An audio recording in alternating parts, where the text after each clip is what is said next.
2026년 제9회 전국 동시 지방선거 공약평가 대토론회 제2세션 삶의 질 분야 시작하도록 하겠습니다.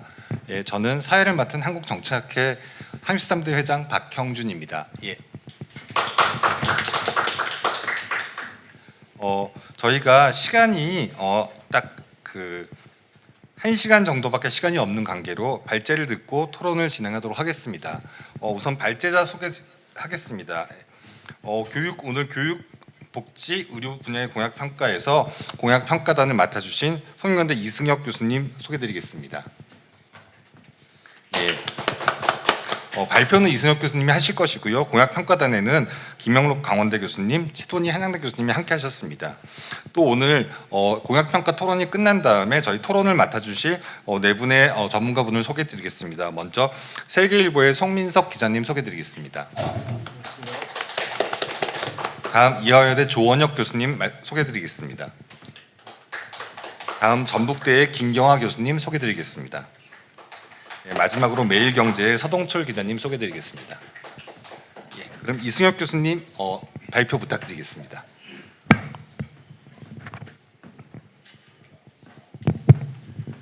안녕하십니까. 저도 한국전체학회 SBS 매일경제가 공동 주관한 제9회 전국 동시지방선거 공약평가 삶의 질 분과를 맡은 성균관대학교 이승혁입니다. 오늘 저희가 보고 드릴 평가는 저희 사회장님께서 말씀해 주신 것과 같이 강원대학교 김영록 교수님 그리고 이제 한양대학교 최돈희 교수님께서 이제 저와 함께 공동 수행한 작업입니다. 4개 광역시도의 9분의 후보께서 제출하신 그 복지, 환경, 교육 분야의 공약을 동일한 5개 축으로 평가한 결과를 말씀드리도록 하겠습니다.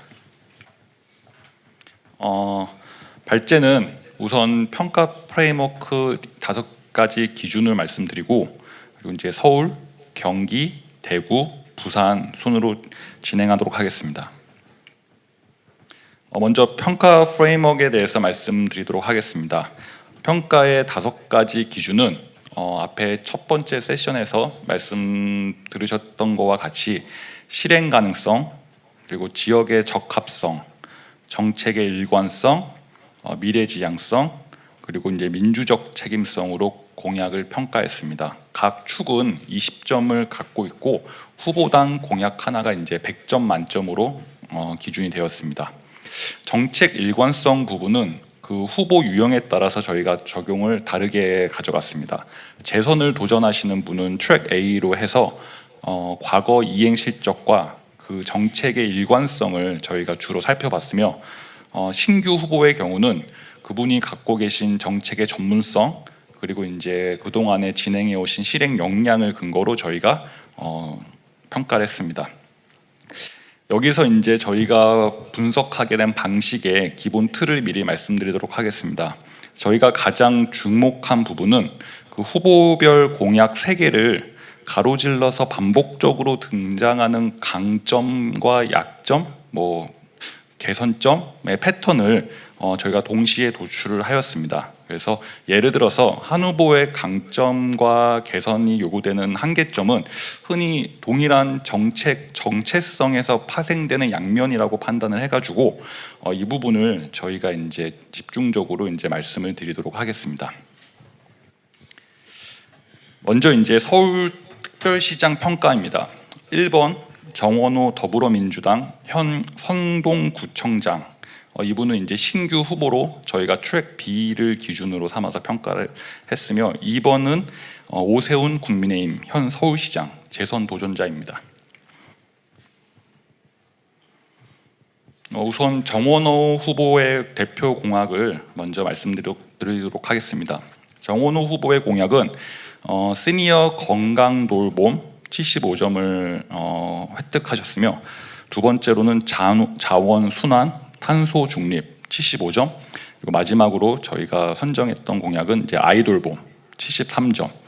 이 후보 같은 경우는 복지, 환경, 교육 이 3축을 모두 다 아우르는 그 구조적 강점을 가지고 있는 것으로 저희가 평가를 했습니다.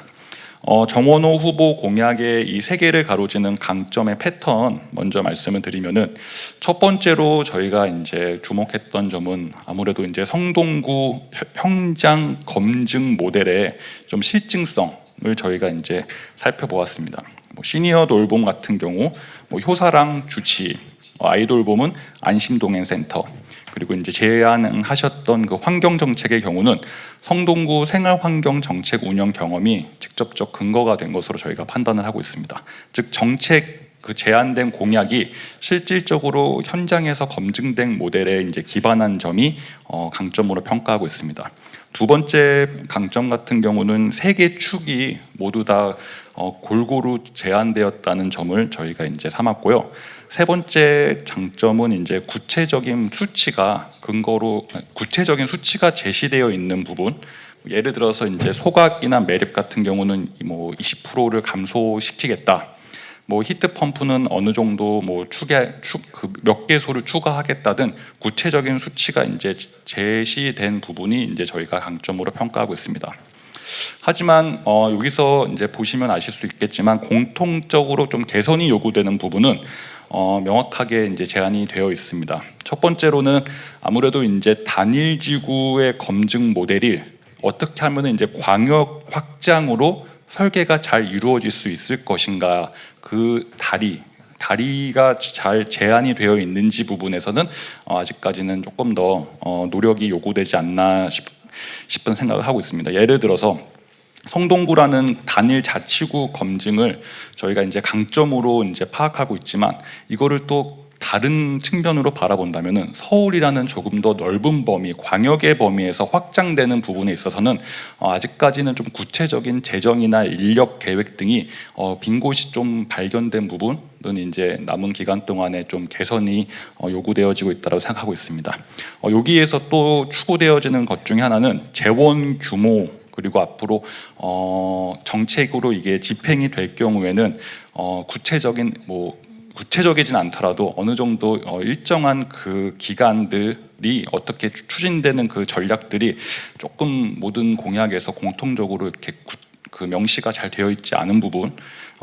또 다른 마지막 하나는 수치 목표는 제시가 되어 있지만 이 공약의 성과를 측정할 수 있는 KPI가 이제 좀 부재한 점은 좀 개선점으로 저희가 생각을 하고 있습니다.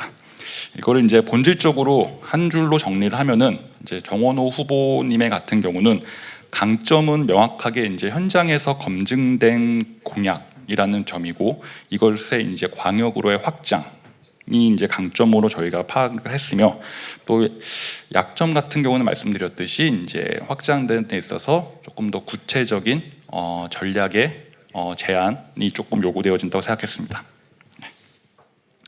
오세훈 후보 같은 경우는 디딤돌 소득 80점, 낀세대 연금 79점, 그리고 서울런 3.0 79점으로 평가가 되어지고 있고요. 이 공통된 강점으로 파악된 부분은 실증 성과 데이터가 아주 풍부하게 제시가 되었습니다. 디딤돌 소득 같은 경우에는 근로소득이 증가가 몇 %가 되었는지, 참여자가 우울감이 어느 정도 감소했는지가 수치로 제시가 되었고, 서울론 같은 경우는 참여자의 사교육비 감소, 대학 합격자의 증가세 등이 이제 명시된 부분을 이제 저희가 파악했습니다. 두 번째로는 이제 정책의 일관성을 저희가 파악하고 있습니다. 약자 동행 기조를 청년 디딤돌에서 중장년 낀세대 연금으로 확장하는 이 생애 주기 소득보장 체계가 이제 논리적으로 구성된 부분을 저희가 이제 파악해왔습니다. 세 번째 같은 경우는 이제 이행 이력의 명확성을 저희가 강점으로 파악을 했습니다. 공통된 한계 패턴 역시 세 가지로 저희가 보고 있습니다. 첫 번째 같은 경우는 본 사업의 확대 단계에서 재정 계획이 이제 공약에서 좀 명시가 되지 않은 부분은 좀 한계점으로 저희가 파악을 하고 있습니다. 그리고 두 번째로는 실행 전략에 있어서 새 공약 자체가 모두 외부와의 협의에 의존하고 있는 부분이 만약에 정책이 집행되는 과정에 있어서 좀 불확실성인 측면을 어떻게 이제 컨트롤할 수 있는지에 대해서 조금 우려를 저희가 갖고 있었습니다. 그리고 마지막으로는 이 공약이 실제로 정책에 집행되었을 때 시민이 직접적으로 점검할 수 있는 책임성 체계가 이 공약에서 명확하게 제시되지 않은 부분은 저희가 이제 좀 개선이 요구되는 바항이다라고 이제 보고서에서 이제 정리를 했습니다. 뭐 양면의 본질은 이제 명확합니다. 오세훈 후보의 공약의 강점 그리고 한계 모두 이제 검증된 시범 사업을 확장한다는 그 전략에 갖고 있는데 1번 후보와 마찬가지로 이제 실증성이 강점이지만 본 사업으로 가는 다음 단계에서의 재정적인 확충, 뭐 외부 협의 그리고 책임성 설계 같은 부분은 조금 더 이제 개선이 요구되는 점으로 저희가 파악하고 있습니다. 그래서 이 공약들을 놓고 봤을 때 저희의 이제 평가 결과는 이렇게 나와 있습니다. 오세훈 후보가 실행 가능성과 정책 일관성에서 약간의 우위를 보이고 있는 부분이 있으며 민주적 책임성 같은 경우는 이제 두 후보가 모두 상대적으로 조금 개선이 요구되는 부분으로 저희가 파악하고 있습니다. 이 두 후보의 공통된 과제를 좀 토합해서 제언을 도출드리면은 첫 번째로 드릴 수 있는 부분은 이제 복지 환경 돌봄 이 자체가 좀 통합 설계될 수 있는 공약의 영역으로 저희가 파악하고 있습니다. 예를 들어서 복지와 돌봄, 교육 같은 부분은 이제 취약계층이 공통분모로 묶이는 점을 저희가 파악할 수 있으며 환경 같은 경우도 뭐 이제 마찬가지 측면으로 바라볼 수 있는데 그 부분에서 이 후보들의 공약이 좀 영역간 칸막이가 이제 명확하게 제시되어 있는 부분은 저희가 조금 더 개선의 점으로 바라볼 수 있지 않은가 싶었습니다. 두 번째 같은 경우도 실증 근거를 제시한 부분이 좋지만 아무래도 이제 이거를 확장 설계하는 데 있어서 재원을 좀 명확하게 제시해 줄 수 있는 부분도 아마 고려를 해야 되는 걸로 파악을 하고 있습니다. 그리고 마지막으로는 이제 이 공약이 정책으로 이제 집행되는 과정에서 민주적 책임성의 보완, 그러니까 시민들이 어떻게 감시 감독을 할 수 있는지 이 부분에 대해서 조금 더 고민이 이루어지면은 더 좋은 공약이 더 좋은 정책으로 이제 나오지 않을까라고 기대를 하고 있었습니다. 자, 이제 다음으로 경기도로 넘어가겠습니다. 제가 이제 4개 기관을 다 해야 돼 가지고 지금 시간 배분을 열심히 하고 있는데 최선을 다하도록 하겠습니다. 자, 경기도지사 이곳은 이제 저희가 평가한 후보가 이제 3분이 계십니다. 1번 추미애 후보가 계시고 2번으로는 양한자 후보 그리고 4번 조응청 후보가 계십니다.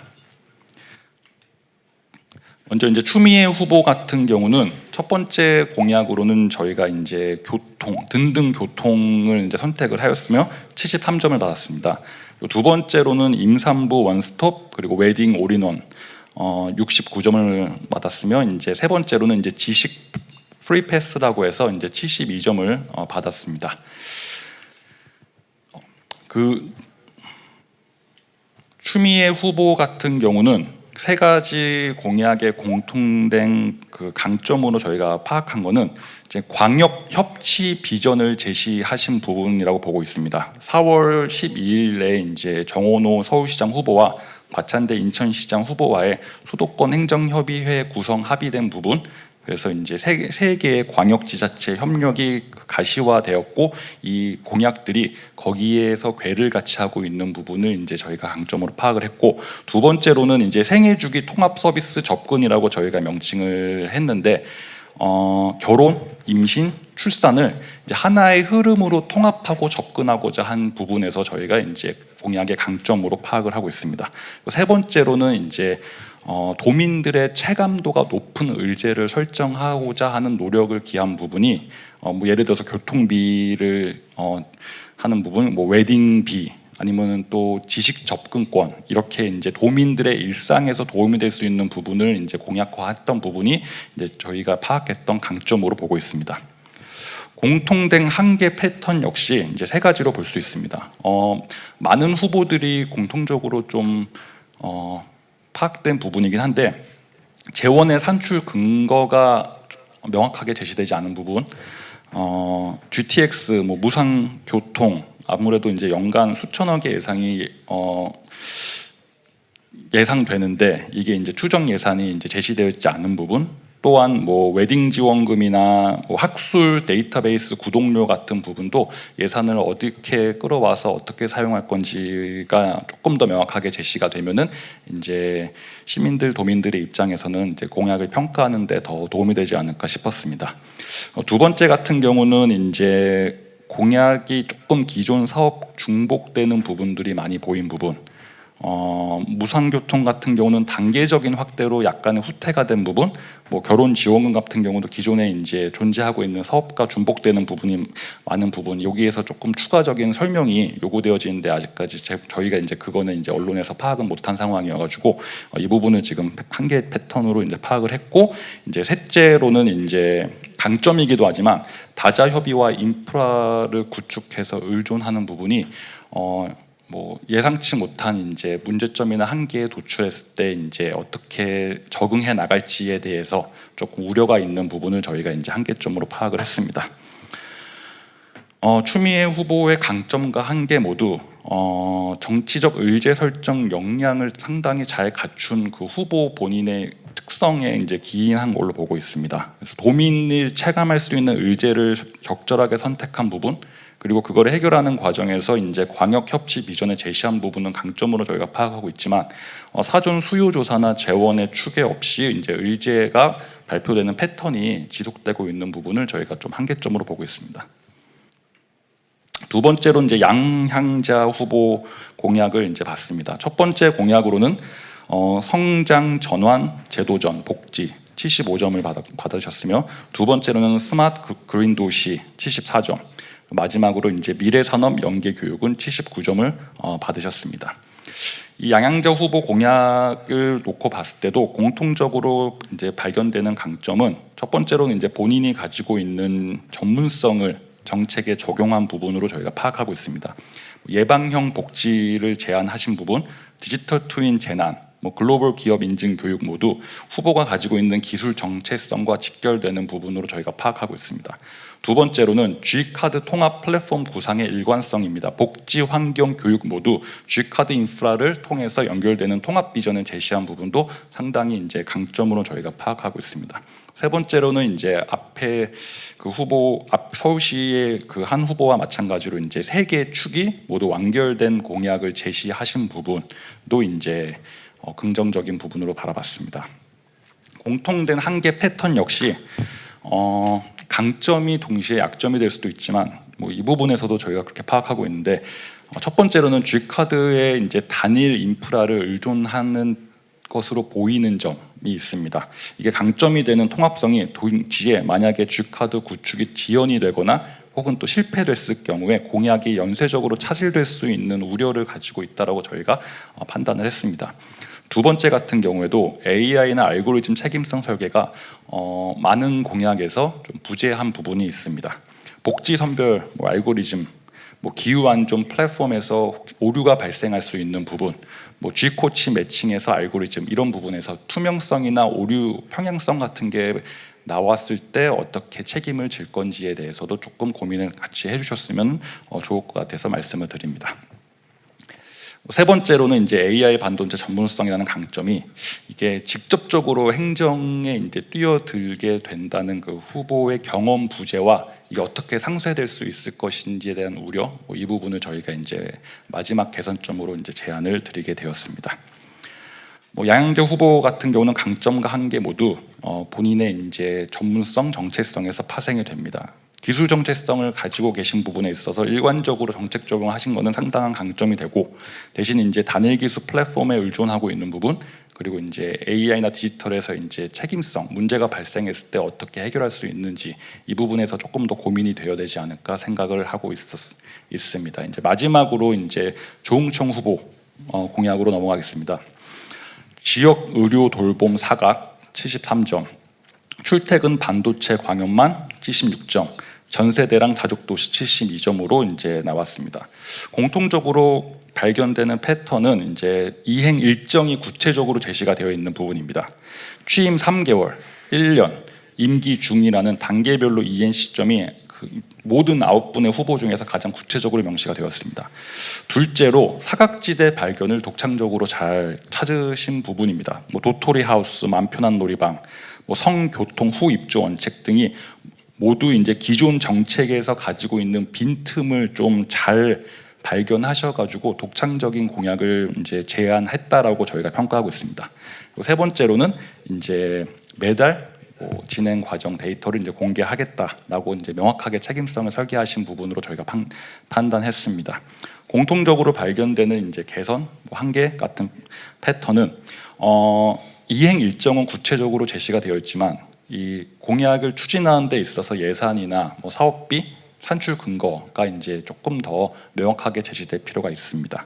두 번째 같은 경우도 이제 임기 초과 장기 사업, 뭐 임기 내 가시적 성과의 연결성이 조금 더 명확하게 제시될 필요가 있고, 또 세 번째로는 저희가 판단한 부분은 도시사를 권한을 벗어나는 좀 중앙정부와 함께 일을 해야 된다고 판단되어지는 사안이 좀 다수 발견된 부분, 이 부분은 좀 더 명확성을 이제 보여주실 필요가 있다라고 저희가 생각을 하고 있습니다.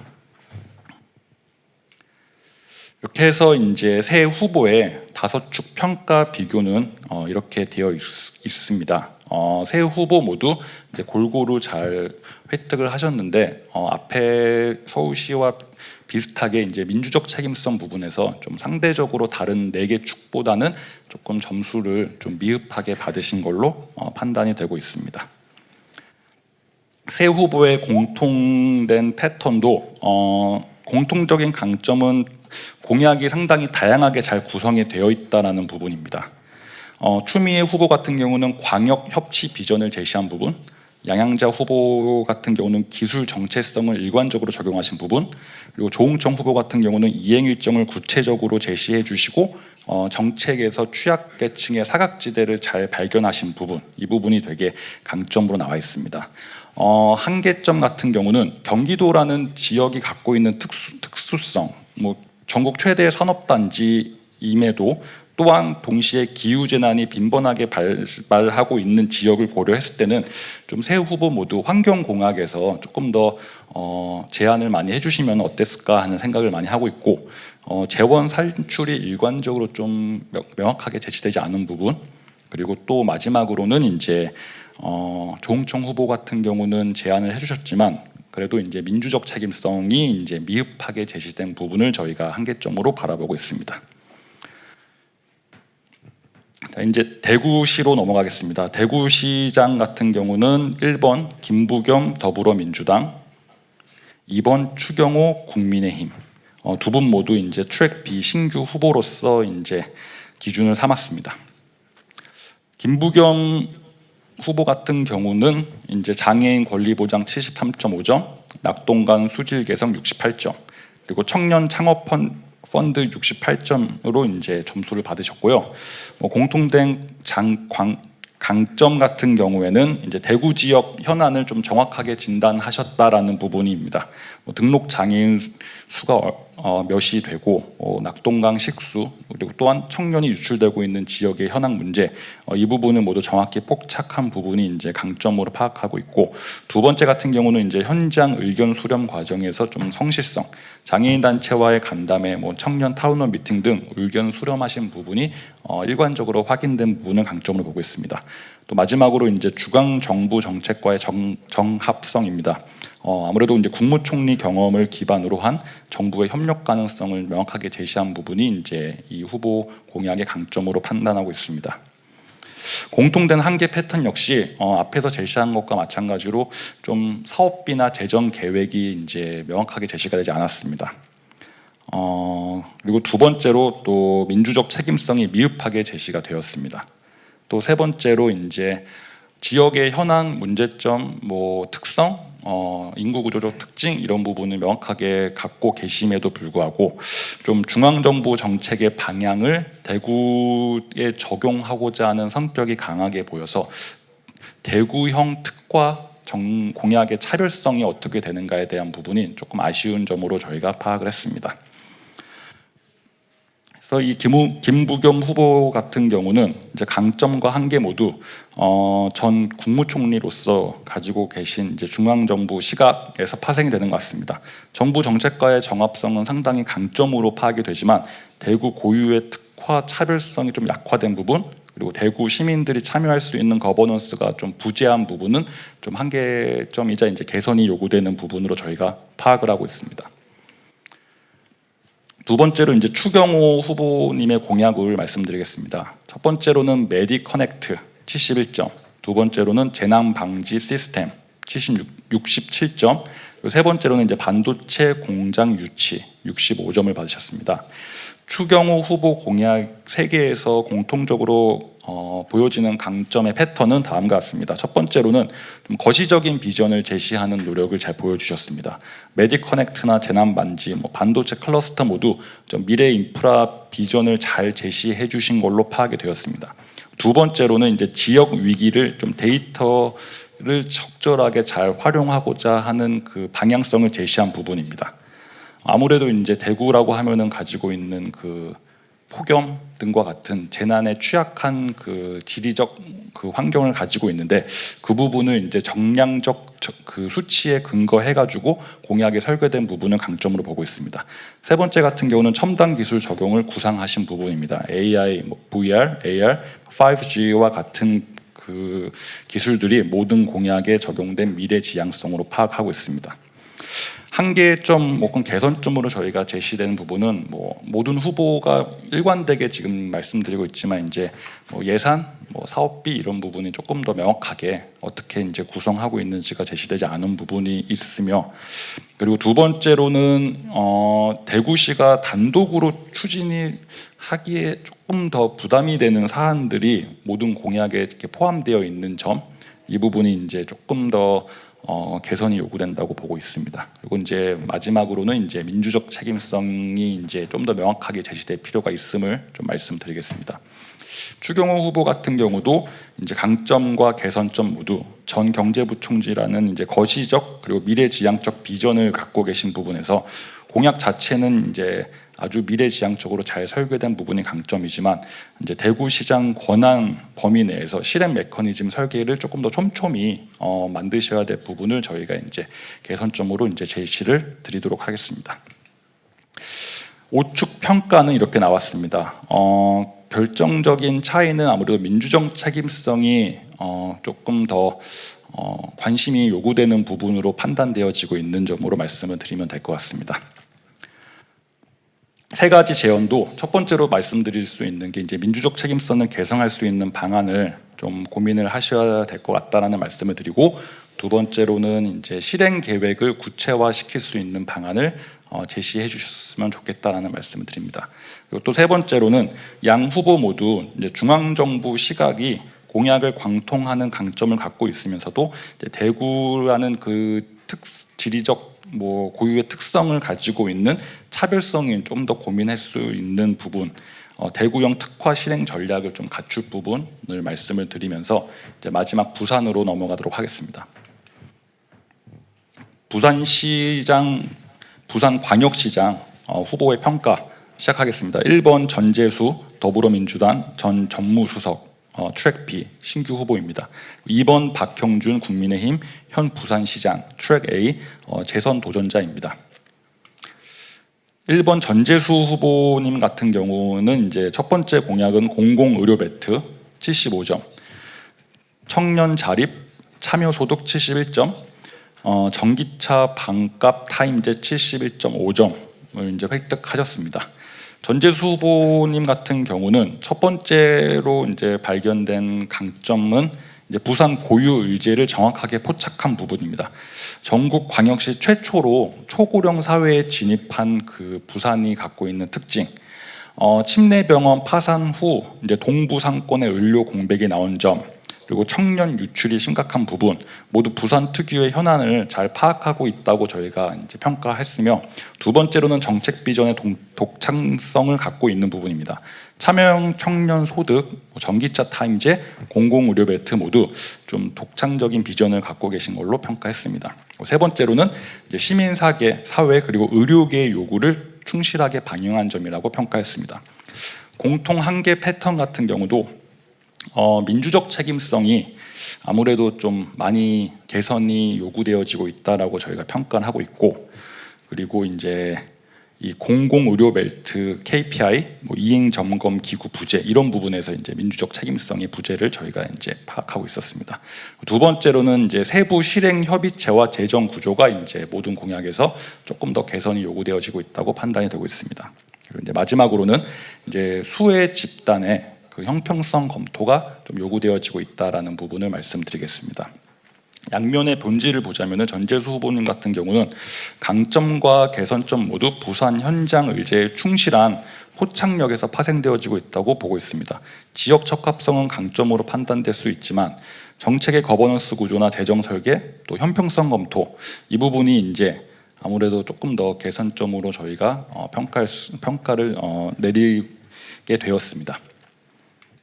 자, 이제 마지막 후보로서 이제 박형준 후보님의 그 공약을 말씀드리겠습니다. 첫 번째로는 부산 다자녀 70.5점, 두 번째로는 AI 공공학습관 BLH 76점, 그리고 마지막으로 의료 클러스터 6 거점 75.5점을 받으셨습니다. 이 세 공약의 공통된 강점은 이제 정책의 일관성과 이행력입니다.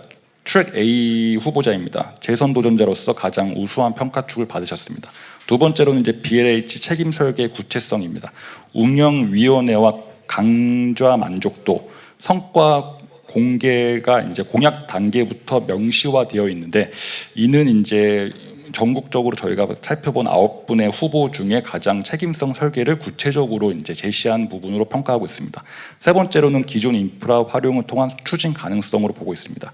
동백전, 기존 도서관, 기존 공공의료원 모두 신축을 구축하겠다는 게 아니라 기존에 갖고 있는 인프라를 활용하겠다라고 제시한 부분을 강점으로 봤습니다. 공통 한계 같은 경우도 앞에서 말씀드린 것과 같이 단계별 추진 계획이나 이 예산, 인력 이 부분에 대해서 조금 더 이제 명확하게 제시해 주실 필요가 있는 부분, 그리고 이제 시민 참여 거버넌스가 BLH 외에는 일관되게 좀 약한 부분, 그리고 마지막으로는 다른 가족 교육 복지 정책과의 통합 로드맵이 좀 부족한 부분을 저희가 이제 한계점으로 파악을 하고 있습니다. 그래서 이제 이 5축 평가를 말씀드리겠습니다. 격차는 두 분이 모두 크게 나지는 않았고 대신 이제 책임성 부분에서 이제 공통적으로 조금 더 노력이 요구된다라고 이제 저희가 평가 결과를 내렸습니다. 두 후보의 이제 공통된 강점 같은 경우는 부산의 고유 의제를 정확히 대응하고 있는 부분을 이제 공통된 강점으로 저희가 파악했고, 또 한계를 통해서 이제 제언드리는 부분은 첫 번째로는 이제 민주적 책임성을 강화해야 한다. 그리고 두 번째로는 이제 재원 계획을 조금 더 투명하고 명확하게 제시해 줬으면 좋겠다. 그리고 세 번째로는 이제 이 공약들을 좀 관통할 수 있는 통합적 접근을 필요로 하고 있다라는 부분으로 말씀을 드리도록 하겠습니다. 그래서 이제 이 4개 지역의 삶의 질 부분을 공약 평가는 좀 여기까지 말씀드리도록 하겠습니다. 감사합니다. 예, 감사합니다. 아주 짧은 시간 내에 저희가 많은 내용들에 대해서 알게 됐습니다. 저도 요즘에 신문지상에서 어떻게 보면 이런 공약에 대한 얘기는 별로 안 나오고 전부 다 후보자들 어떻게 보면은 네거티브에 대한 얘기들만 많이 나오는데, 오늘 이런 어떻게 보면 좋은 정보를 통해서 어떻게 보면은 학회가 저희 해야 될 일이지만 정보를 통해서 후보자들이 올바른 선택하는 데 도움이 됐으면 좋겠습니다. 예, 그러면은 저희가 네 분의 토론자들이 또 이제 여기에 대한 본인들의 의견, 전문가적 식견을 더하도록 하겠습니다. 우선 송민섭 세계일보 기자님 부탁드리겠습니다. 저희가 시간이 없어서 제가 이제 처음에 공약을 하는 거는 무조건 시간 내에 맞추려면은 한 5분씩만 일단 해주시고 한 번 더 시간 남으면 라운드 들어가도록 하겠습니다. 예, 송민섭입니다. 예, 분석하신 거 잘 봤고요. 일단 이 삶의 질 이 분야 교육이나 복지나 환경이라는 게 어떤 이제 공약으로 내걸기에는 즉각적인 그 효과가 없는 거라서 되게 애매할 수 있고, 또 중앙 정부가 정해놓은 틀에 따라 혹은 그런 서비스에 따라 그걸 구체화하는 그런 거일 텐데도 이렇게 5가지 평가 틀에 따라서 이렇게 점수를 매기고 이렇게 재행까지 하신 거에 대해서 박수를 보내고 싶고요. 궁금한 것 중에 하나가 양양자 후보의 그 직접 그 행정 경험 부재, 이것은 어느 평가 틀에 들어가는 건가요? 예, 지금 당장 질의를 하신 거면 예. 잠깐 궁금을 해가지고. 예, 질문 감사드립니다. 저희가 이제 평가했을 때는 그 트랙 B 파트에서 이제 신규 후보, 도전자의 같은 경우는 이제 개인의 경험이나 정책 역량 등 그 파트에 넣어가지고 이제 평가를 했습니다.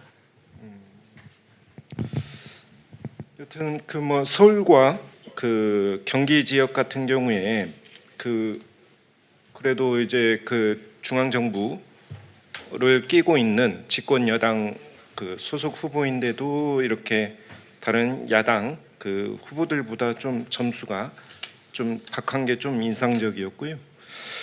그리고 나온 것 중에 민주적 책임성, 재원 계획 특수성, 그리고 이런 것들이 그 약간 근본적인 건데 뭐 이 삶의 질 분야가 중앙 정부가 하는 것을 집행하는 그런 거고, 과연 그 어찌 보면 중앙 정부가 그 내려주는 그런 콩고물을 내가 더 많이 따오겠다 뭐 그런 그 실정에서 재원 계획 혹은 그런 것을 좀 그 지적하는 게 너무 그 후보들한테는 좀 민망한 그런 그 주문 같기도 하고요. 어쨌든 그 이 어려운 분야 이게 좀 계량적으로 잘 분석을 평가를 해주셔가지고 잘 봤습니다. 감사합니다. 네, 감사합니다. 예. 다음으로는 조원혁 이하여대 교수님 부탁드리겠습니다. 네, 안녕하십니까. 시간이 많지 않기 때문에 좀 공통된 부분에 대해서 토론을 말씀을 드리겠습니다. 이승혁 교수님 발표 내용 중에서 반복적으로 또 나오고 있는 얘기가 재원 확보에 대한 계획 부분입니다. 과연 이런 공약이 재원 확보에 대한 계획이 마련되어 있는가? 이게 이제 공약 평가에서 굉장히 반복적으로 또 분석되고 있는 부분이고, 저도 굉장히 이제 공감을 합니다. 그래서 그런 부분에 대해서 짧게 토론의 말씀을 드리겠습니다. 구체적인 어떤 후보나 공약에 대해서보다는 그거에 대해서 분석하신 이승혁 교수님의 그 발표 내용에 대한 전반적인 내용입니다. 그래서 제가 이번 공약에 대한 분석을 발표를 들으면서 가장 강하게 느꼈던 것은, 이제 한국의 이제 주요 지방자치단체죠.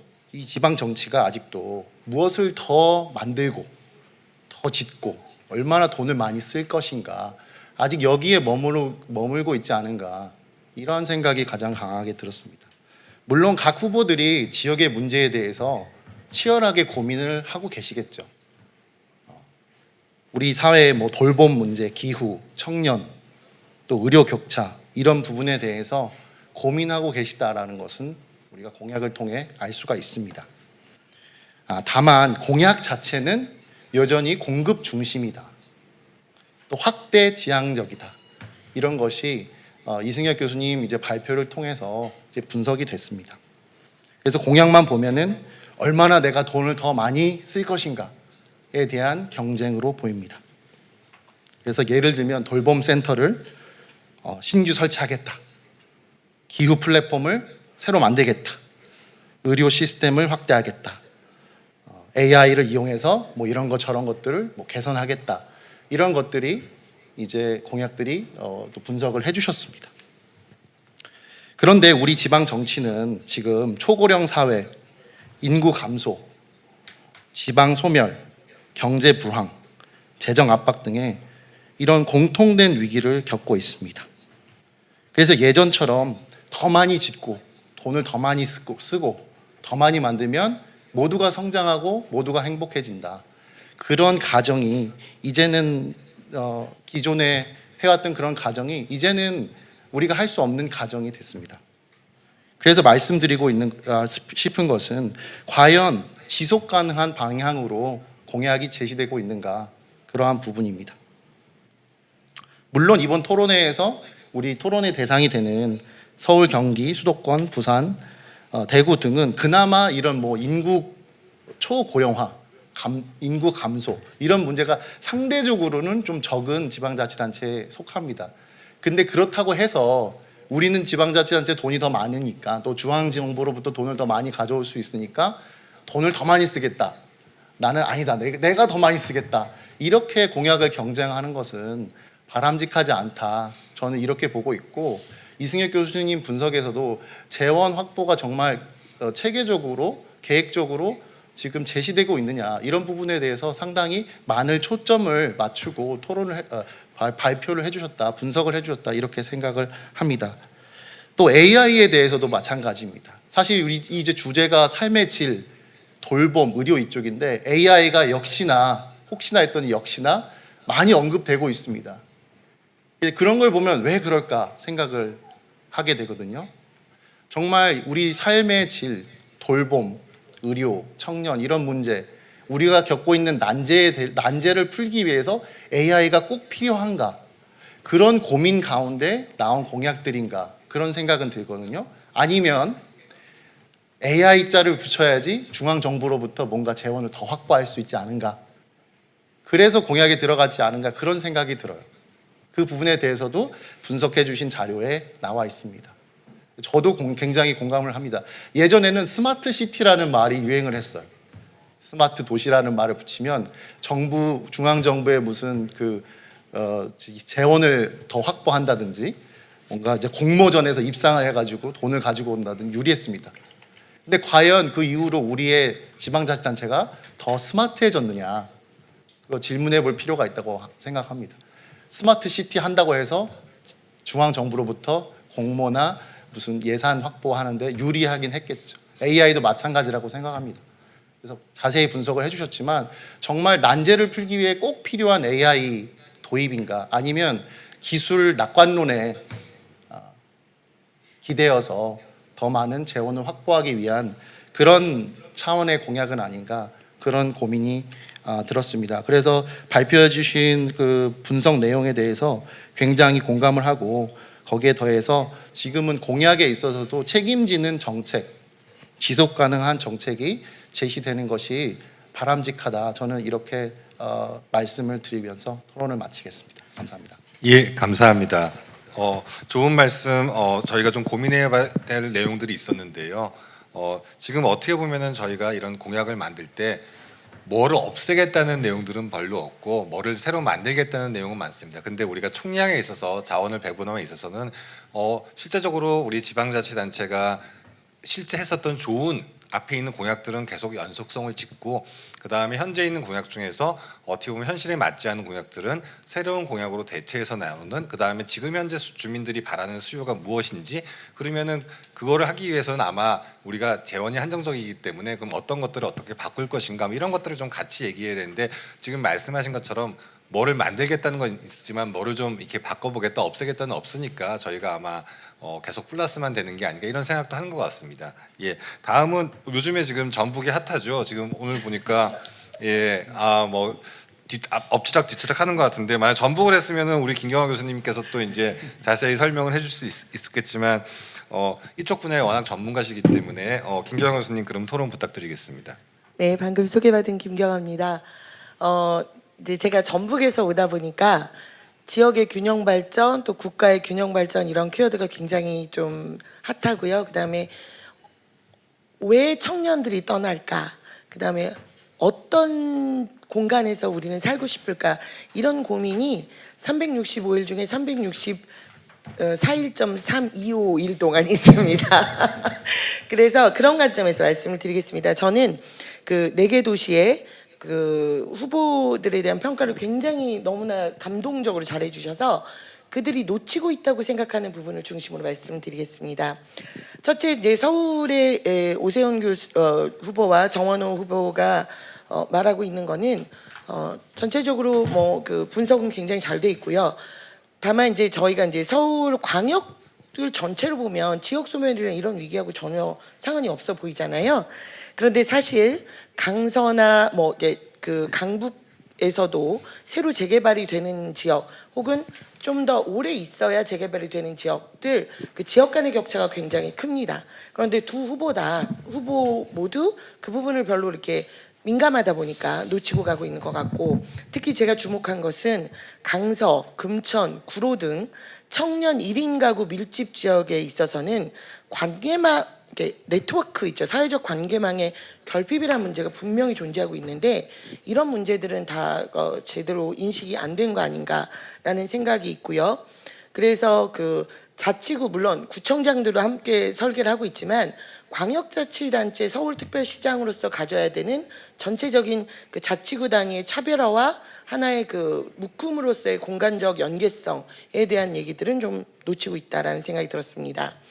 경기도를 보면, 이건 이제 후보를 특별히 얘기하긴 그랬는데, 그래도 가능성이 굉장히, 당선 가능성이 지금 뭐 이렇게 많이 높이 나오는 후보들 중에는 정책 일관성이 최하이고, 또 그 광역교통 중심에 대한 그 GTX 수도권 원패스 관련돼서 일부 공약이 후퇴하는 등, 그래서 이 부분들은 조금 우리가 당선 가능성이 높다면 더더구나 이런 부분은 좀 날카롭게 봐야 되지 않나라는 생각이 들었습니다.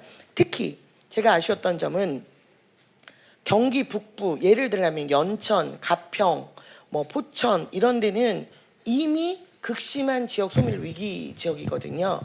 그리고 반면에 그 남부에 있는, 쉽게 말하면 반도체 메가 클러스터, 여기는 전 세계, 대한민국이 아닙니다, 전 세계 넘버원입니다.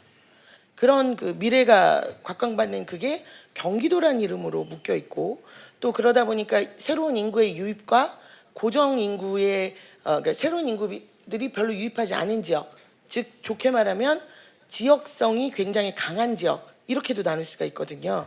그래서 이런 부분에 대한 세심한 광역 자치단체장으로서의 비전은 있는가? 저는 모두 찾기가 꽤 어려웠다라는 말씀을 드립니다. 그래서 마치 우리 전북도 그런 문제를 갖고 있지만, 같은 광역자치 내에서 마치 시계가 두 개가 따로따로 돌아가는 그 소외감, 여기에 대한 책임감 있는 답변이 필요하지 않았나라는 생각을 합니다. 대구 말씀드리겠습니다.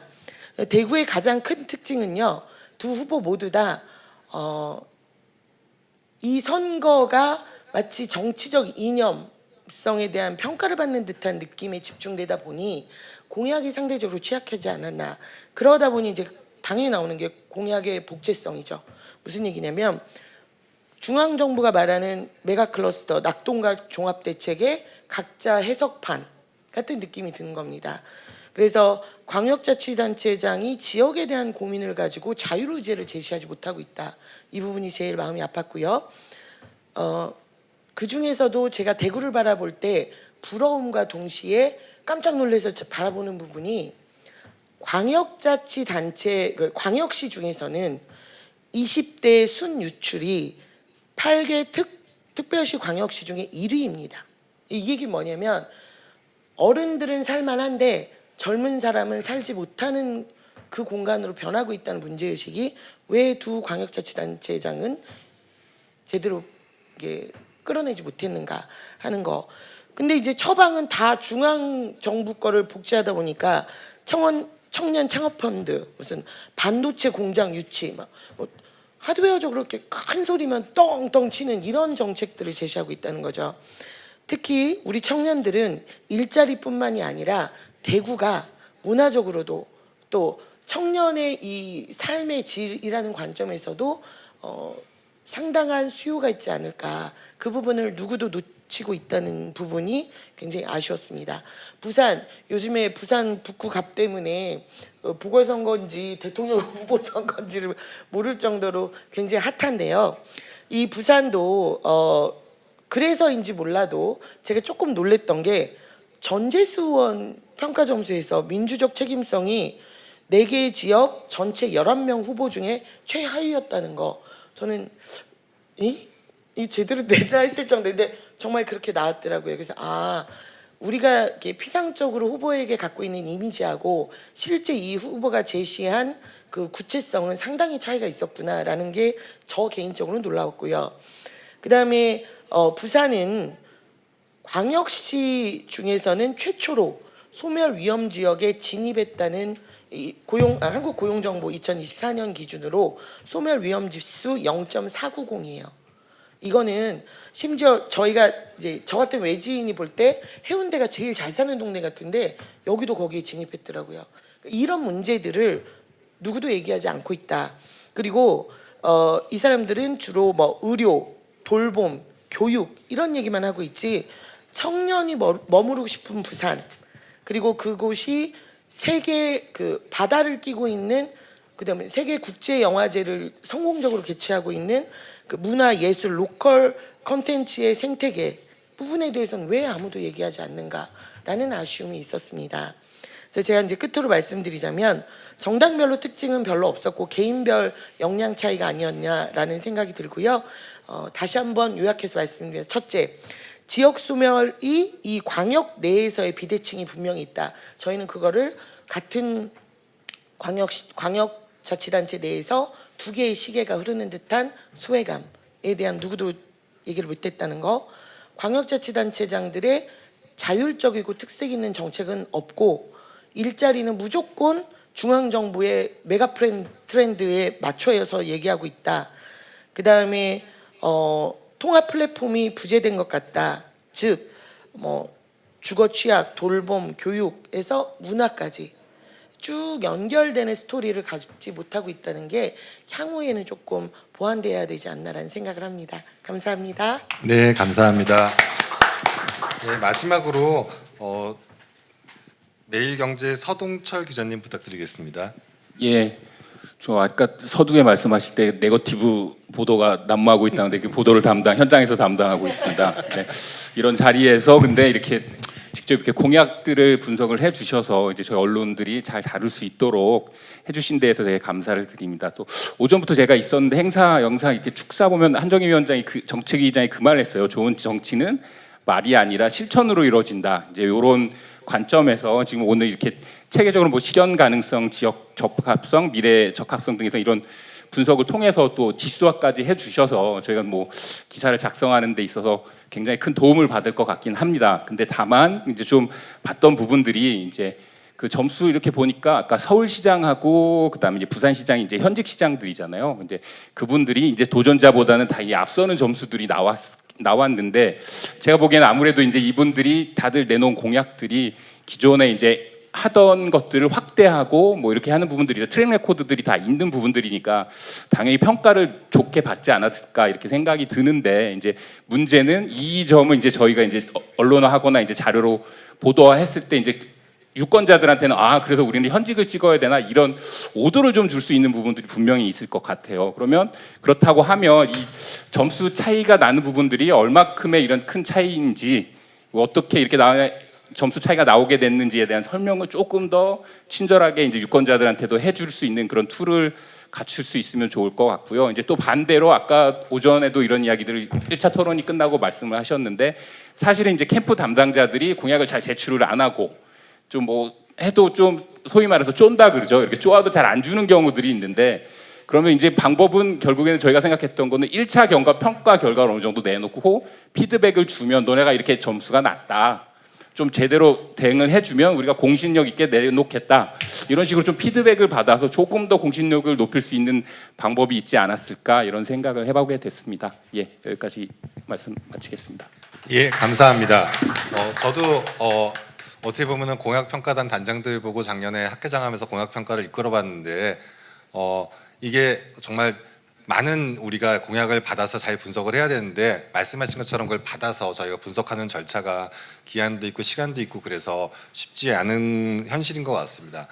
근데 제가 생각할 때는 그만큼 정당에서 공약보다는 다른 것에 더 신경을 쓰는 것이 아닌가라는 생각도 좀 들고 있습니다. 그래서 이런 공약 평가를 함에 있어서는 좀 정당들도 우리가 정말 좋은 공약으로 당선을 돼야 되겠다라는 주민들을 어떻게 보면은 감동시키고 주민들의 아픈 것을 긁어줄 수 있는 공약이 나와야 되는데 그거보다는 들으면은 멋있는 것 같고 멋있는 정호영 멋있는데 근데 막상 그게 나한테 어떻게 영향을 미치고 나의 삶을 어떻게 좀 좋게 해주지라고 생각해 보면은 먼 나라 얘기처럼 들리는 공약들이 많습니다. 그래서 그런 부분을 조금 고민해 볼 필요가 있을 것 같습니다. 어떻게 보면 저희가 올해 지금 하는 것은 지방자치단체 선거입니다. 그래서 국가에서는 한정된 재원으로 평균을 맞춰서 정책을 만들 수밖에 없고 지방은 각 지방의 특수성이 있기 때문에 그 특수성을 맞추는 것을 보충해주는 그런 정책들을 많이 만들어내야 될 필요가 있을 것 같습니다.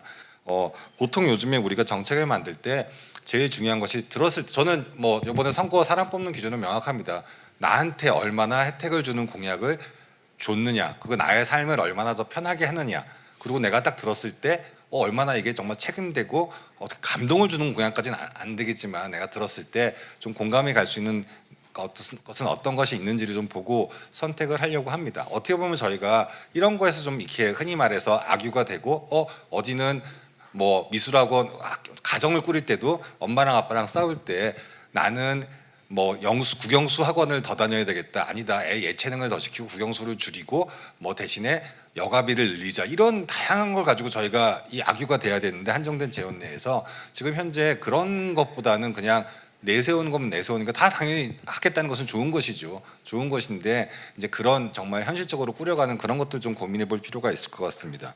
요즘에 제가 마지막으로 하고 싶은 것은 제가 이제 뭐 수업을 할 때 요즘에 하는 게 이제 휴먼 센터드 팔러시 디자인을 많이 합니다. 인간 중심적 우리가 정책 설계를 해야 되는데 최근에는 가장 핵심은 공감이죠. 근데 여기서는 제가 봤을 때는 뭐 레지던스 센터 그러니까 그 생활자 중심의 어떤 뭐 라이프 익스피리언스 중심의 그런 공약을 설계해서 주민들 그다음에 우리 흔히 자치단체에 있는 주민들한테 조금 제시를 해줄 수 있어야 되지 않을까라는 생각이 들고 있습니다. 그러기 위해서는 아마 지금 후보자들이 지금 저희 주민들 그다음에 자치단체에 있는 그 거주민들과 많이 소통하고 그들이 뭘 원하고 그다음 원하는 게 너무 다양할 것입니다. 그걸 다 들을 수는 없기 때문에 어떻게 했을 때 가장 최적인지에 대한 고민을 한번 해봤으면 좋겠습니다. 예, 저희가 시간이 된 관계로 이상 마치려고 그러는데 마지막으로 이승엽 교수님 마무리 발언해 주실 거 있으면 해주시면 감사하겠습니다. 예, 우선 이렇게 좀 의미 있는 기회를 이제 마련해 주신 저희 정책학회 그리고 SBS 그리고 매일경제 진심으로 감사 말씀드립니다. 저희가 이제 이렇게 공부하는 사람 입장에서 현장이 어떻게 돌아가는지 특히 지방선거에서 공약이 어떻게 구성되고 이게 시민들한테 유권자들한테 어떻게 평가받을 수 있는지를 조금 먼 거리에서밖에 바라볼 수 없었는데 이런 기회를 통해서 저희도 더 공부할 수 있고 저희가 또 조금 어떻게 보면 견제와 균형을 할 수 있게 조금 더 나은 공약을 제시할 수 있게 앞으로는 조금 가끔은 회초리 또 들을 수 있는 그 기회가 됐으면 좋겠고 지금 저희 매일경제 기자님께서 말씀해주신 부분과 같은 부분도 앞으로 저희 학회 차원에서 좀 더 고민을 하면서 이 점수 배분을 조금 더 객관적으로 유지할 수 있는 부분도 고민할 수 있을 것 같습니다. 감사합니다. 예, 그 마지막으로 저희 점수 관련돼서 하나 말씀드리면은 어떻게 보면 이게 저희 전문가들이 낸 점수가 절대적인 점수가 아닙니다. 상대적인 점수고 어떻게 보면은 여기 계신 언론이나 기자분들 그다음에 여러분들이 생각할 때 저희가 이런 것은 강점이고 이런 것은 좀 보완해야 될 것이고 이런 것들을 왜냐하면 사람에 따라 달라질 수 있기 때문에 우리가 항상 이 점수 사회에 살아가지고 그럼 여기 78점이고 76점이네 그럼 78점이 조금 낮대 그런 것이 아니기 때문에 어떻게 보면은 누가 누구보다 공약이 더 잘 만든 게 아니라 이 공약은 이런 장점이 있고 이런 문제점이 있네. 이런 공약은 이렇게 좀 더 했으면 좋겠네. 이런 저희가 난 그런 해석을 보고 좀 언론에서 많이 다뤄주시면은 아마 일반 우리가 시민들이 봤을 때도 이런 공약의 내면에는 이런 것들이 있구나. 그런 많은 정보를 취득한 후에 뭐 AI한테 물어봐서 어떤 후보가 좋은지 물어볼 수도 있겠지만 예, 하여간 AI도 많은 정보를 많이 가지면 가질수록 어떻게 보면은 또 올바른 정보를 많이 가지면 가질수록 흔히 말해서 더 할로스팅이 적은 정확한 답을 내주듯이 우리도 이런 정보를 좀 많이 생산했으면 하는 것이 저희 학회에 어떻게 보면 이 토론을 하는 목적이라고 생각합니다.